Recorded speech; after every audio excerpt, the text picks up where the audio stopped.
నమ గురుభ్యో నమ. ఎలా ఉన్నారు? బాగున్నారా? మరొక్కసారి మీ అందరికీ కృతజ్ఞతలు. ఒక కథ ద్వారా మళ్ళీ మీ ముందుకు వచ్చాను. ఒక పురాతనమైన దేవాలయం అండి.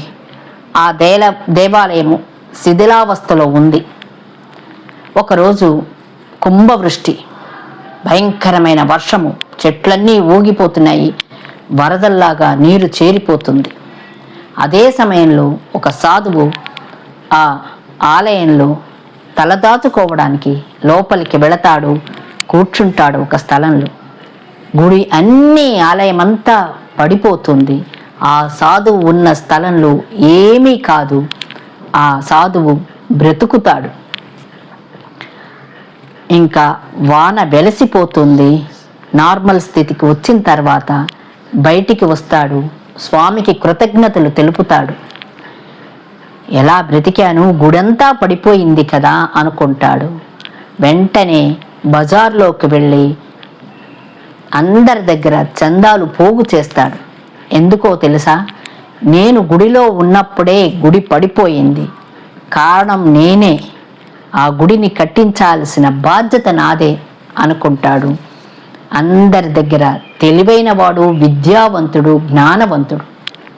ఆ సాధువు ఊళ్ళో కూడా వెళ్ళి ప్రతి ఇంట్లో చందాలు పోగు చేసి గుడిని కట్టిస్తాడు. గుడి బ్రహ్మాండంగా తయారవుతుంది. విగ్రహ ప్రతిష్టాపన కూడా జరుగుతుంది. కుంభాభిషేకం జరిపిస్తాడు. అతను అనుకుంటాడు, కుంభాభిషేకం రోజు సాయంకాలము ప్రజలందరికీ కృతజ్ఞతలు తెలపాలి, ధన్యవాదాలు తెలపాలని అనుకుని అందరినీ పిలిచి సభ ఏర్పాటు చేస్తాడు బ్రహ్మాండంగా.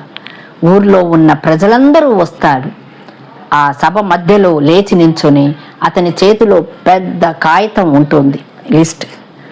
అందులో ఆ లిస్ట్లో అందరి పెద్ద పెద్ద వాళ్ళ చందాలు ఇచ్చిన వాళ్ళ పేర్లంతా పెద్ద పెద్దగా రాసి ఉంటుంది. అతను ముందుగా అందరికీ కృతజ్ఞతలు, ధన్యవాదాలు తెలుపుతూ ఇవన్నీ నేను చదివి వినిపిస్తాను అంటాడు. మొదలు పెట్టే ముందుగా నేను ఒక నిరుపేద వృద్ధురాలికి ధన్యవాదాలు తెలుపుకుంటాను అని అంటాడు. ఎందుకంటే ఆ వృద్ధురాలు తన సర్వస్వాన్ని దానం చేసింది, తనంతట తానే వచ్చి అని చెప్తాడు. అక్కడ ఉన్న ప్రజలంతా ఆశ్చర్యపోతూ, ఏముంటుందిలే, పేద వృద్ధురాలు కదా, ఒక 100-200 ఇచ్చి ఉంటుంది అని అనుకుంటారు. కానీ ఆ సాధువు ఇలా వివరిస్తాడు. ఆ వృద్ధురాలు ఇచ్చినది పావలా కాసిన్ని గోధుమ పిండి ఇచ్చింది అంటాడు. అప్పుడు ప్రజలు ఆశ్చర్యంతో, ఏంటి, మేము ఇంతింత ఇస్తే పావలా గోధుమ పిండి ఇచ్చింది అని అనుకుంటారు. అందుకు ఆ సాధువు ఇలా అంటాడు, ఆవిడ ఇంటింటికి వెళ్ళి పిండి విసిరేది, పావలా కూడబెట్టడానికి ఎన్ని రోజులు పట్టిందో, తన దగ్గర ఉన్న కాసిన్ని గోధుమ పిండిని కూడా ఇచ్చేసి సర్వస్వాన్ని మనసారా ఇచ్చి గుడికి వెచ్చిచ్చేసింది అని అంటాడు. తన సర్వస్వాన్ని దానం చేసేసింది భగవంతుడి కోసము అని అన్నప్పుడు ప్రజలందరూ సిగ్గుతో తలదించుకుంటాడు. వాళ్ళు ఎదురు చూసింది ఆ లిస్టులో వాళ్ళు ఇచ్చిన పేర్లు వినిపిస్తుంది అనుకుంటాడు కదా. మనం కూడా ఏదైనా గుడికి కానీ ఎక్కడైనా కానీ దానం చేస్తే ముందుగా ఆ గుడి పైన కానీ ఏది చేసినా అక్కడ మన పేరుందా అని చూసుకుంటాం.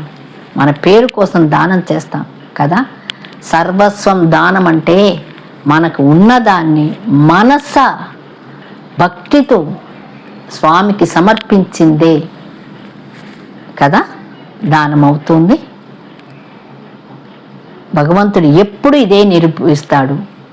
నువ్వు ఎంత ఇచ్చావని కాదు, ఎంత భక్తితో ఉన్నావు అని. నువ్వు భక్తితో ఫలం, తోయం, పుష్పం ఏదిచ్చినా నేను స్వీకరిస్తాను, అనుగ్రహిస్తాను అంటాడు. కానీ మనం ఎంత గొప్పగా ఇచ్చామని చూపించుకోవడానికి దానం చేస్తాం. దీన్ని బట్టి మనము భక్తే ముఖ్యమని తెలుస్తుంది. దీన్నే సర్వస్వం దానం అంటారు. ఈ కథ కనుక మీకు నచ్చినట్టయితే షేర్ చేయండి, సబ్స్క్రైబ్ చేయండి. ఉంటాను. ఈ మీనా, మీ మీనా.